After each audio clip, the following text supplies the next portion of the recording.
Então eu estava sem som, né? Vamos falar de novo. O materialismo, então, seria as pessoas que não acreditam no espírito.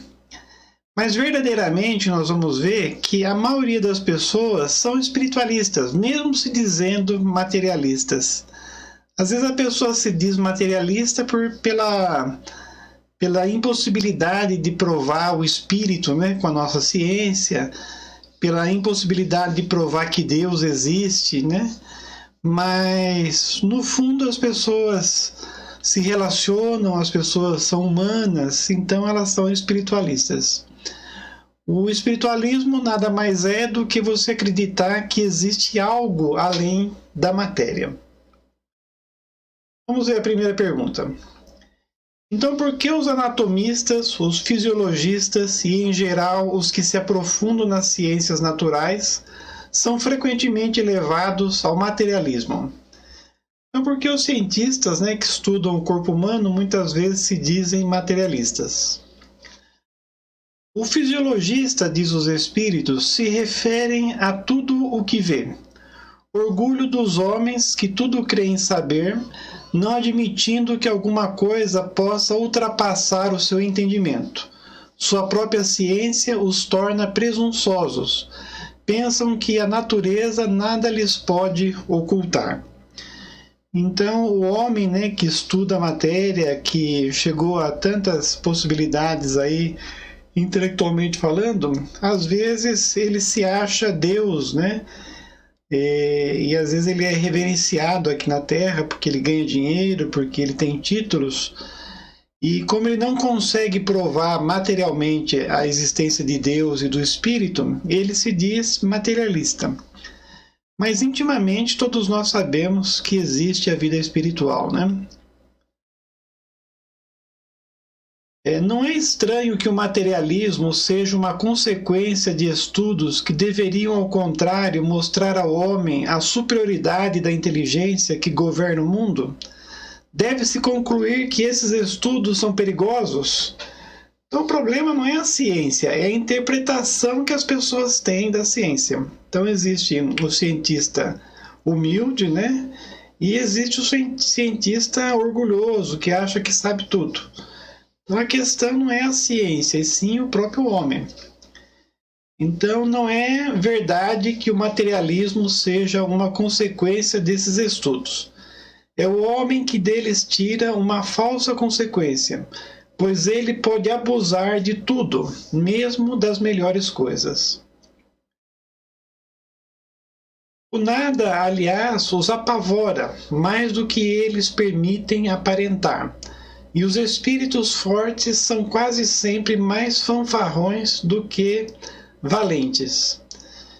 Então, na verdade, se você for pensar no materialismo, que a vida acaba com a morte do corpo físico, que não existe o espírito, é mais difícil você pensar assim do que você pensar que a vida continua, de que existe o plano espiritual, que faz sentido nós fazermos o bem aqui para todo mundo, porque quando desencarnarmos vamos ter a consequência tanto no plano espiritual quanto em outras vidas. Ao contrário, se você achar que a vida, o espírito, acaba com a morte do corpo físico, então para que a existência, Para que as relações humanas? Então seria pior você pensar no nada do que existe alguma coisa. Diz que está sem som novamente, vamos ver. Som, agora o som tá funcionando. A Letícia está me ligando aqui, deixa eu ver se ela está perguntando do som. Oi, Letícia. Alô? Então, eu estou vendo aqui, para mim tá com som.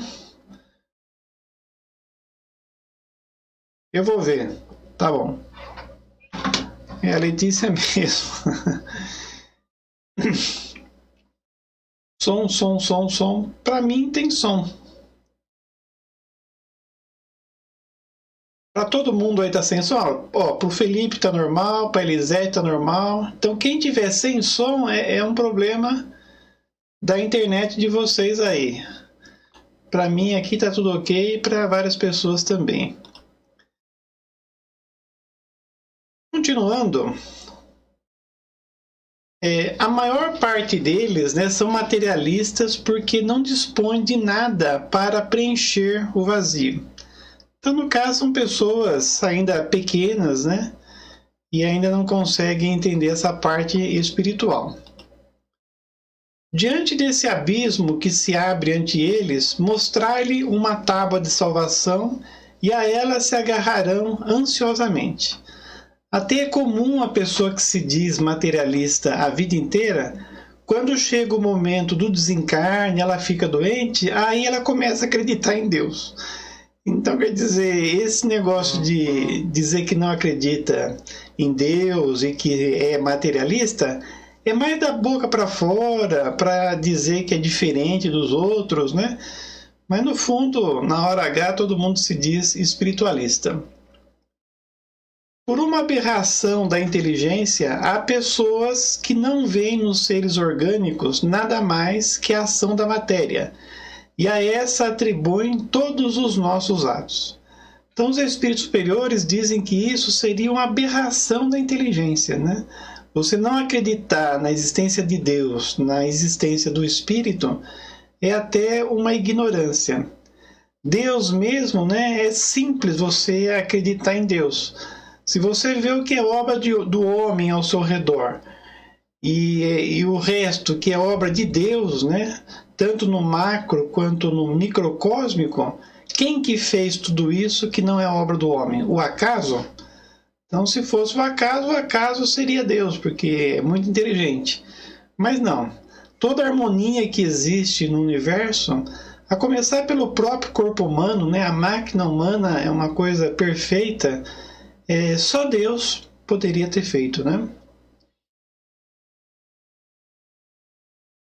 Não vem no corpo humano senão a máquina elétrica. Estudaram o mecanismo da vida e no funcionamento dos órgãos. Viram-nos extinguir-se muitas vezes pela ruptura de um fio e nada mais percebem além desse fio. Então, se você for ver realmente apenas do lado de vista material, né, acabou a vida orgânica, parece que tudo acabou. Mas, intimamente, nós sabemos que existe vida, né, além da morte do corpo físico. Procuram descobrir o que restava e, como não encontram mais do que a matéria inerte, não viram a alma escapar-se e nem puderam pegá-la. Concluíram que tudo estava nas propriedades da matéria e que, portanto, após a morte, o pensamento se reduz ao nada. Isso foi dito há 160 anos atrás. Hoje a ciência ela já tem, né, mais recursos para medir aí a energia, para medir as coisas espirituais, né? Uma conquista mesmo da nossa ciência é a fotografia Kirlian, né? Outra coisa também que a ciência fez foi pesar o corpo quando ele está para desencarnar. E assim que ele desencarna, eles veem que diminui o peso. De uma hora para outra diminui bastante. Quer dizer, quando o perispírito, né, se desprende do corpo físico, tem ali uma redução. E mesmo através da câmera Kirlian, dá para detectar quando o perispírito se desprende, e aí a desorganização da matéria ocorre mais rapidamente. Então a própria ciência já começa a perceber que existe, né, o corpo espiritual e, consequentemente, a alma também. Triste consequência se assim fosse, né, se não tivesse vida após a morte do corpo físico, porque então o bem e o mal não teriam sentido. O homem estaria certo ao não pensar senão em si mesmo e ao colocar-se acima de tudo, a satisfação dos prazeres materiais, e os laços sociais estariam rompidos e os mais santos afetos destruídos para sempre. Então imagine se realmente a vida não continuasse, se não tivesse o espírito. Aí seria cada um para si, Deus para todos. Então para que eu vou me relacionar bem, para que eu vou fazer o bem, se tudo acaba com a morte do corpo físico?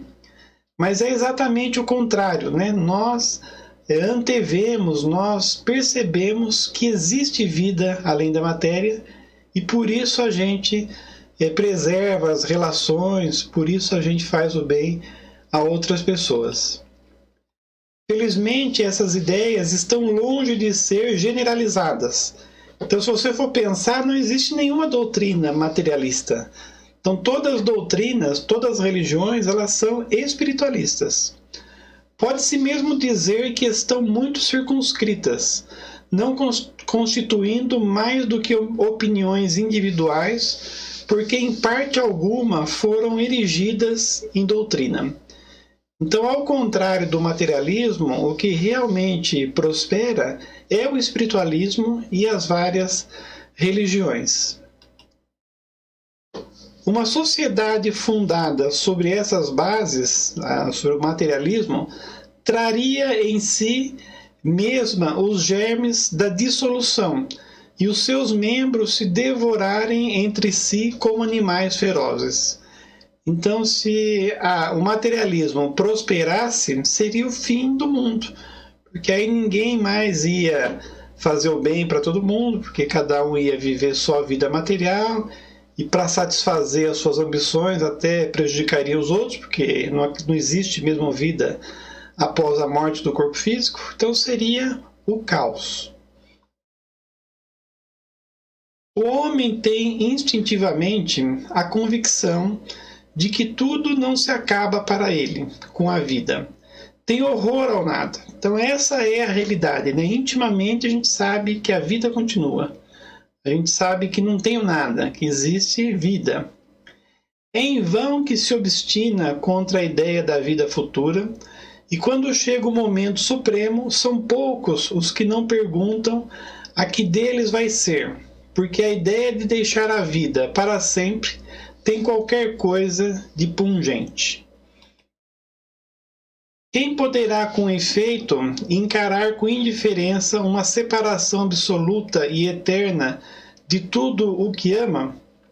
Então, se você acreditasse que vem o nada após a morte do corpo físico e todas as relações que nós desenvolvemos durante a existência não serviram para nada, já que você vai se perder depois, né, a essência do seu ser, então não existiria essa essência, né? Então se confundiria nós com a própria matéria. Então não teria razão de ser todas as relações. Então seria uma coisa muito triste, né? Você desenvolve afeições, como eu coloquei aí nessa foto, né? Para tudo se acabar com a morte do corpo físico. Inclusive uma coisa que prova, né, a pré-existência da alma são as afeições, né? Entre irmãos, por exemplo, mesmo entre os cônjuges, né? Entre as pessoas, da onde vem esse amor, não só a afinidade, né? Mas esse amor que une as pessoas de outra vida, nós já vivemos juntos.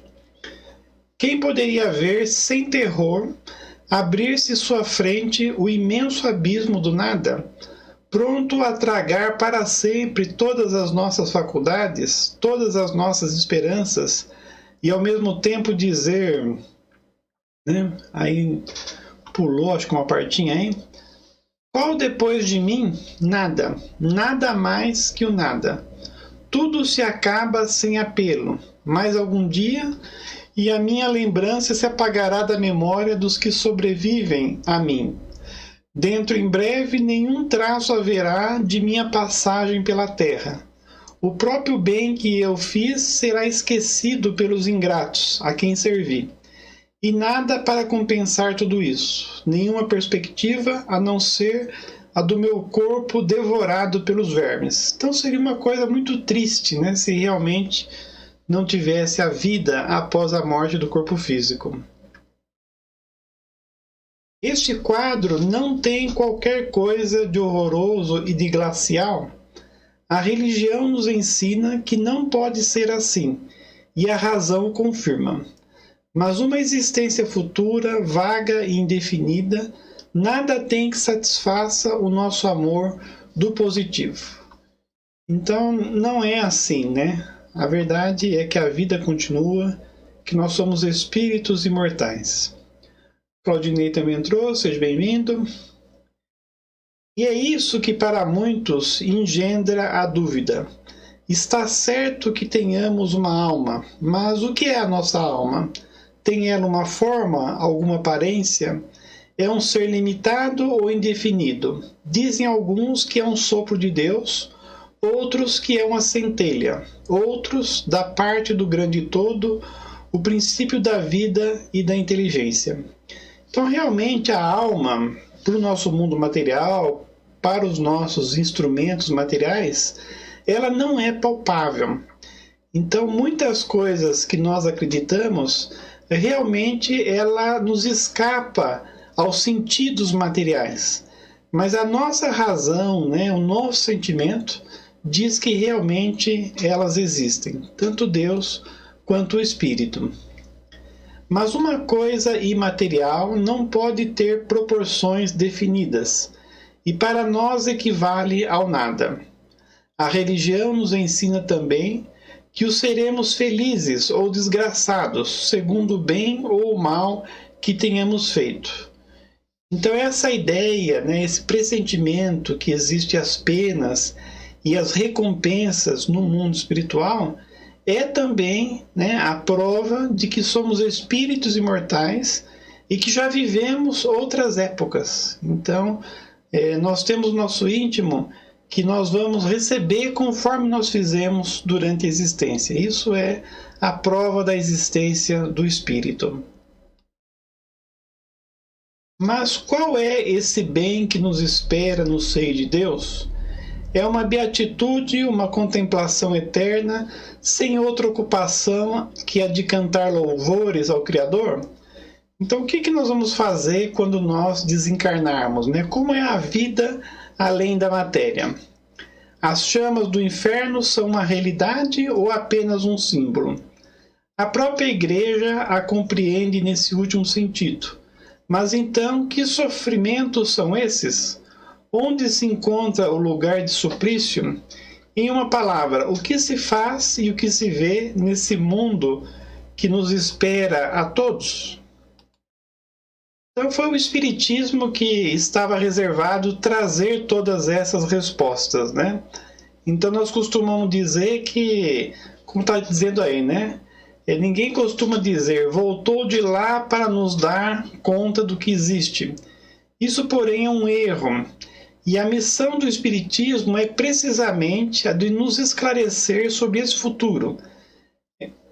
A de esclarecer sobre esse futuro, a de nos fazer, até certo ponto, vê-lo e tocá-lo. Não mais pelo raciocínio, mas através dos fatos. Então, coube ao mundo espiritual, coube ao Espiritismo mostrar a existência do mundo espiritual, as suas relações com o mundo material, E a partir daí nós tivemos muitos esclarecimentos sobre a vida espiritual, Essa foto que está no fundo aí é do filme Nosso Lar. Então, André Luiz, através da psicografia de Chico Xavier, ele descreveu no primeiro livro da sua série a cidade que ele foi habitar no plano espiritual.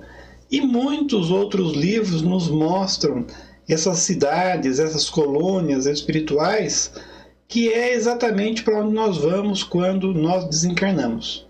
Muitas pessoas desencarnam e encarnam automaticamente, ficando aqui no orbe terreno mesmo. Mas muitos vão para planos superiores, essas cidades espirituais, e aí se preparam para próximas existências nessas cidades e depois voltam para cá. Graças às comunicações espíritas, isso não é mais uma presunção, uma probabilidade sobre a qual cada um imagina à vontade, que os poetas embelezam com suas ficções ou enfeitam de imagens alegóricas que nos seduzem à realidade que nos mostra a sua face. Porque são os próprios seres do além-túmulo que nos vêm contar a sua situação, dizer-nos o que fazem, permitem-nos assistir, por assim dizer, a todas as peripécias da sua nova vida e por esse meio nos mostram a sorte inevitável que nos está reservada segundo o nosso mérito ou os nossos débitos. Então, feliz de nós que somos espíritas, que temos aí essa literatura rica em declarações, em depoimentos, em esclarecimentos sobre a vida espiritual. Então, para nós espíritas, o mundo espiritual não é mais uma ilusão, uma ficção, ou será o que vai ser. É uma realidade. Então, nós temos, através das psicografias, dos livros, essa ideia perfeita de que a vida continua e como é o plano espiritual. Há nisso alguma coisa de antirreligioso? É bem pelo contrário, pois os incrédulos assim encontram a fé, e os tíbios uma renovação de fervor e da confiança. Então muitos, quando surgiu a doutrina espírita, diziam que eram muitas ilusões, muitas ficções. A própria literatura de Chico Xavier, quando começou, em 1940 mais ou menos, os próprios espíritas demoraram a entender que realmente o plano espiritual era como descrito nos livros. Aliás, o próprio livro dos Espíritos diz que o mundo verdadeiro é o espiritual. E esse aonde nós estamos, ele é o ilusório, e ele acaba. Já o mundo espiritual, ele é eterno, ele sempre vai existir. E existem até muitas semelhanças por conta disso, do mundo material com o mundo espiritual. Podemos dizer que o mundo material é um mundo, em relação ao mundo espiritual, não tão desenvolvido. Dizem que as colônias espirituais elas são 300, 500 anos à frente do mundo material aqui. O Espiritismo, encerrando, é o mais poderoso auxiliar da religião. E se assim acontece, é porque Deus o permite.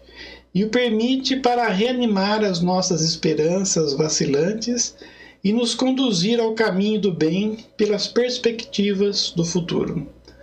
Então, o Espiritismo, como terceira revelação, dentro do cristianismo, teve primeiro Moisés, depois Jesus e agora o Espiritismo.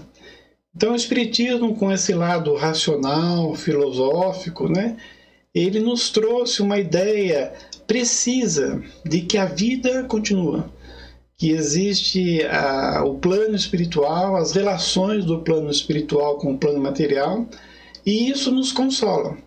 Então, até então, falávamos sobre vida futura, sobre o espírito que não morre, de uma maneira vaga. Mas com a doutrina espírita, nós temos uma ideia muito mais precisa do que é o plano espiritual. Então, com essa questão, nós encerramos, esse assunto. E aí, na próxima, nós vamos ver retorno da vida corpórea à vida espiritual, a alma após a morte. Então, seria praticamente uma continuação desse assunto, Deixa eu ver se é isso mesmo. Às vezes eu pulo, não, mas é isso mesmo. É o terceiro capítulo, dessa segunda parte. Retorno da vida corpórea à vida espiritual. Então é bem o Espiritismo nos esclarecendo, como é a vida no mundo espiritual. Vamos colocar o nosso somzinho aqui para fazermos a prece final. Eu agradeço a todos que estiveram conosco. Vamos então agora finalizar. Então nós só temos que agradecer a Deus essa oportunidade que aqui temos, de estudar as leis divinas. Hoje, particularmente, falamos sobre o materialismo, para entendermos que somos espíritos imortais, que estamos aqui só de passagem. Por isso a necessidade de nos desenvolvermos moralmente e espiritualmente. E vamos aproveitar esses instantes que aqui estamos para pedir para todas as pessoas que ainda estão sofrendo no nosso planeta. um planeta ainda onde tem muitas provas, muitas expiações, pessoas doentes, pessoas passando necessidades, né? Às vezes até fome, sem abrigo. Envolvamos essas pessoas com carinho para que recebam todos os bons fluidos do nosso ambiente. E pensamos também nos desencarnados, né? Estávamos falando aqui sobre materialismo. Eles no plano espiritual, que participaram aqui conosco, possam ter percebido que realmente a vida continua e as oportunidades que estão tendo agora no plano espiritual. E nós também, encarnados que aqui estamos, que viemos estudar, que viemos recarregar as nossas baterias, pedimos a Deus nos abençoe, nos dê as forças necessárias para não esmorecermos perante as nossas lutas e aproveitarmos todas essas oportunidades. Se tivermos o conhecimento de alguém necessitado, alguém com algum problema, envolvamos essas pessoas com carinho nesse instante, para que recebam todos os bons fluidos do nosso ambiente. Sejam parentes, conhecidos apenas, pensemos nessas pessoas. E a água que colocamos para fluidificar, seja depositado o remédio conforme o nosso merecimento. Principalmente quem estiver com problema de saúde, né? Até problema emocional, possa na água ser depositado o remédio que nos ajudará. Então agradeço mais uma vez a presença de todos e até então o próximo sábado, né? Sempre às 20 horas aqui no Facebook do Herculano Pires, falando sobre o Livro dos Espíritos. Boa noite, bom domingo a todos.